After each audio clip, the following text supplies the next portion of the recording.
Welcome to Jared's Veterans Outdoors. We're back today. Finally gonna get to the thing that I wanted to do the most, and that is starting out our food plot program. It's the middle of May, and I am gonna be spraying the property that my fellow veteran has. It's gonna be about an acre, a little less than that, and you can see by my setup. Got a 20-pound sprayer on the Can-Am, and we're going to be using high yield Kilzall, and this is 41% glyphosate. And we're also going to be using some Dawn dish soap, just a little bit. It's used as a surfactant. What that does is it helps the spray stick on the leaves of the weeds a little better so that they're not just dripping off. It actually sits, and it doesn't take much, maybe a third of a cup. And what we use is a 20-gallon tank. What I'm using is a 20-gallon Fimco tank that I got off of Facebook Marketplace for, I believe, $80. It's a two nozzle boom sprayer, and it's gonna be my first time using it. Besides the water I use to test the nozzles out, and you're all along for the ride for the duration of this video series, which is going to take us all summer long and into the fall. Me and my buddy are hoping to get a Gold Star family or a Blue Star family kid out to this property, and hopefully bow or rifle, and hopefully get a nice buck or even a nice doe out of the area. The main thing is we're just trying to improve this property that he's had for years in his family. What I'm using is a very inexpensive way compared to some others to do this food plot. And today we're going to be spraying, and in 2 weeks we're going to come back with our what is it called? Our disc. It's just a 6 disc that sits on the back of the four-wheeler. It's not a weight thing. It's Disc Dog or whatever it's called. I'll get the name later on in the next video. But what it does is it's just a 6 disc thing that hooks right up to your 2-inch hitch receiver, and the weight of the ATV and the weight of the rider is what puts the pressure on it. And I like it because actually the faster you go, the better it digs in and digs up the dirt. So this is going to be a slight no-till plot, but it's also, because it's the first year, I am going to till it up. And what we're going to be doing in 2 weeks is tilling it up and planting buckwheat. And why I'm planting buckwheat is because I don't have the access or the money to put a bunch of lime on stuff. So what buckwheat does, once it grows and you crimp it down and kill it, it actually builds the soil up for you without using any kind of chemicals or stuff like that, minus the glyphosate to kill the weeds off. So when I see you next, I'll be set up in the field, and we'll talk about how I'm gonna accomplish it, and then I'll show you the field we're gonna be doing, and we'll get this done today. It's a nice day. It's going to be about 80 degrees. I'm going to wait till mid-morning is another important factor. You got to wait for all that dew to get off of the grass or the weeds or whatever before you spray. Otherwise, it's not going to kill the stuff off. Hey everybody, I'm back. Same day. Ran into some problems with the sprayer pump. So I had to run 40 minutes north to a Tractor Supply, get a new pump for the sprayer. Finally got it working. The bypass valve ended up breaking on me too, but I can do what I got to do without that. It's just to bypass the boom to the sprayer. You see, still got it loaded up.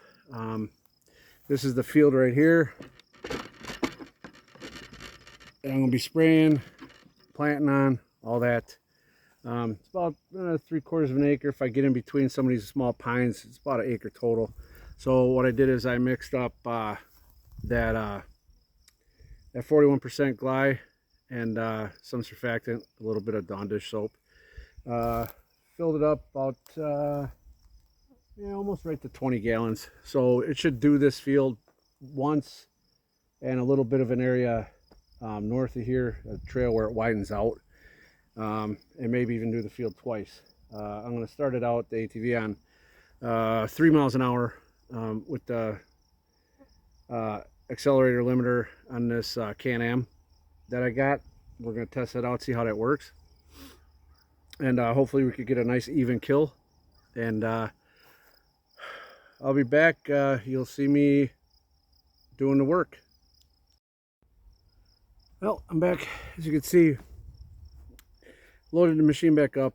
I'm hoping I got some of the footage before my phone shut off of me driving and spreading this stuff around. One thing you want to keep in mind, my pump, the brand new one, or some part of it, one of the pieces isn't tight all the way, and that stuff was leaking. Yeah, it leaked onto my rear end. So now I've got a potentially semi-hazardous situation going. But as all of you vets know, we do that shit for a living, and it's not gonna be a big deal. I'll just get home, wipe my seat off in my truck when I get back. Not get home, but get back to my mobile home. I got some nice new fresh scratches on my truck because the trail that I drove in on wasn't quite wide enough for my truck, but I made it wide enough. The neighbor that's next to the guy whose land I'm on, another veteran, name of his page is Adams Cabins, Veterans Outdoors. I'm not sure if he's got it on YouTube yet or not, but that's who I'm working with. His property, my time and effort and money, gives me hunting access, which is nice. And it doesn't cost me too much to, I mean, the quad's already paid for. I bought the sprayer used, like I said, for like 80 bucks. It's a $400, $500 sprayer nowadays if you look for them new. The pump cost me 80 bucks today. And I went ahead and bought a new harness too, just in case the other one was bad, but the other one was good, so I got a spare now. That was only 15 bucks. With today's prices and everything, the way shit is with this economy, and let's go into Biden a little bit while I'm here. If any of you approve of Joe Biden and his administration and Obama running the strings in 2024, you might as well just get the fuck off my channel. Excuse my language, but I am a Trump supporter, and I'm an America First supporter. It's about time we get this inflation under control, especially for us disabled vets. We only get paid once a month and only a certain amount, so it's not like we can go out and work overtime. So part of the reason for this channel is to you vets that are just sitting around, find an excuse to get out, you know, make some calls to other veterans organizations. One I belong to that I love is called the Fallen Outdoors, and they have it by region. They have a Midwest edition, which is, you know, the whole Midwest states, and you go by state.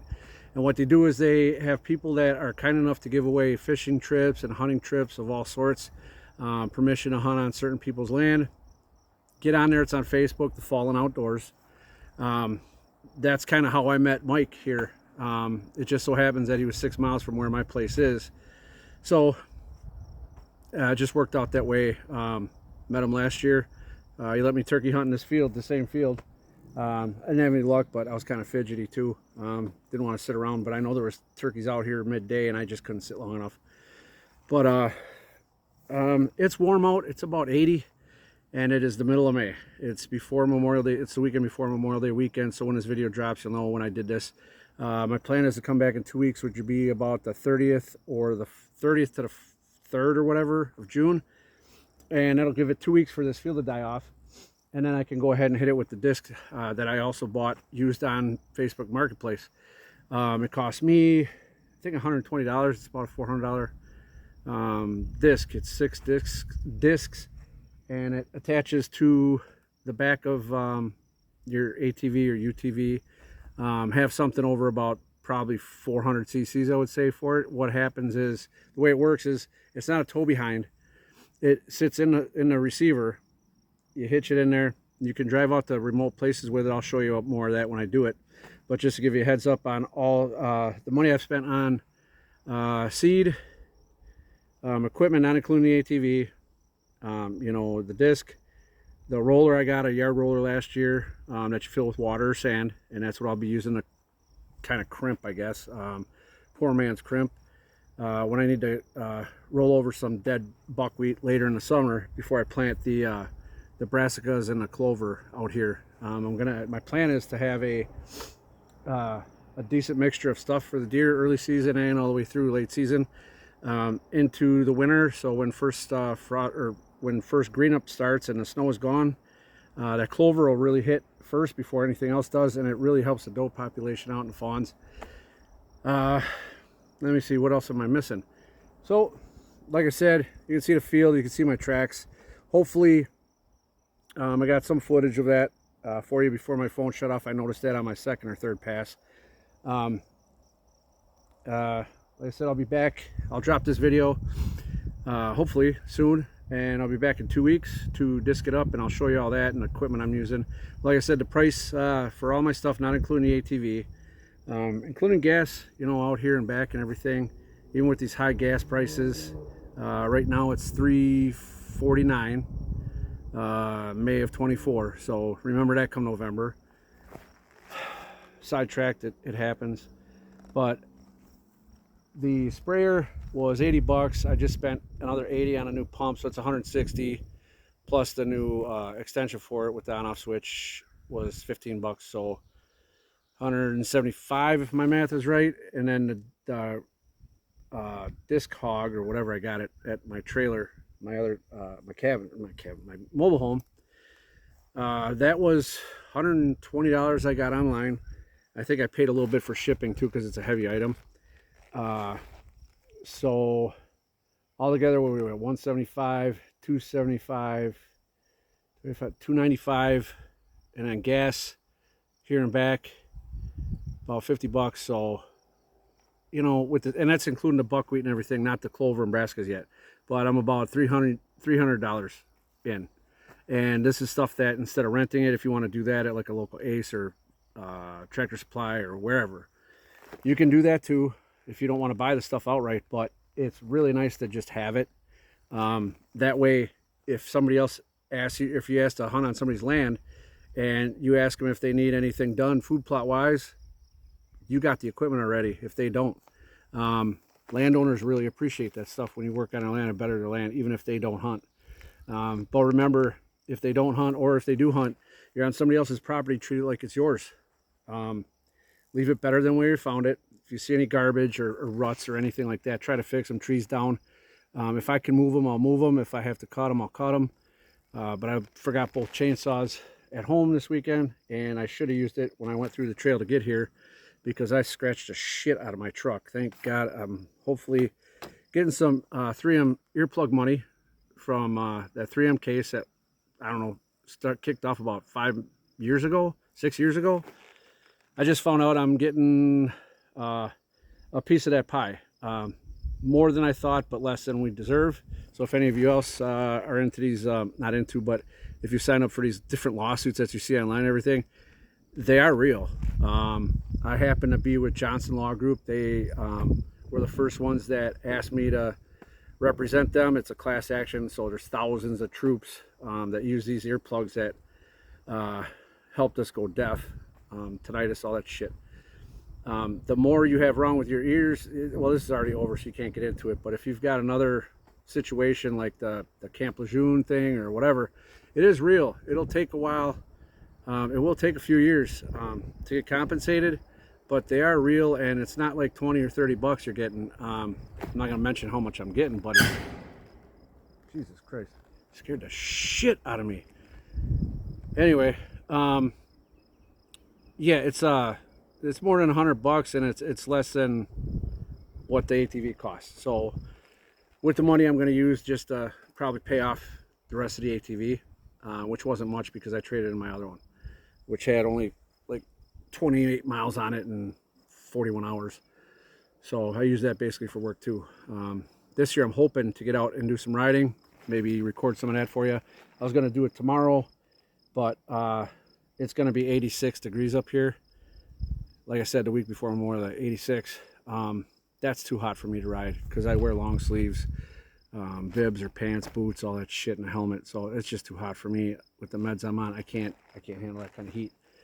So tomorrow will be a kind of a chill day, catch up on some errands. And as far as all that goes, I'll see you again soon. Maybe back at my place I'll drop another video of something. Just putzing around, you know, getting outside and enjoying the weather, enjoying your life. And it doesn't cost a lot of money to do this stuff, to enjoy, you know, stuff. You know, if you were smart with any of your money, you know, get an ATV, buy a used one, start riding, or a UTV if that's what you need, because you can't ride an ATV. I'm lucky I can still ride an ATV, not drive a UTV. Believe me, there's a big difference in the world of off-roading. I try to get along with the UTV people, but most of them they look down on us ATV guys, and you know, so I don't know. I mean, most of them are nice, but usually when I run into you Illinois people, most of the time you're dicks with your $40,000 toys. But I don't mean that personally, just take it as a joke. But that's going to be it for right now, and I will get back to you guys shortly. I'm going to have a beer.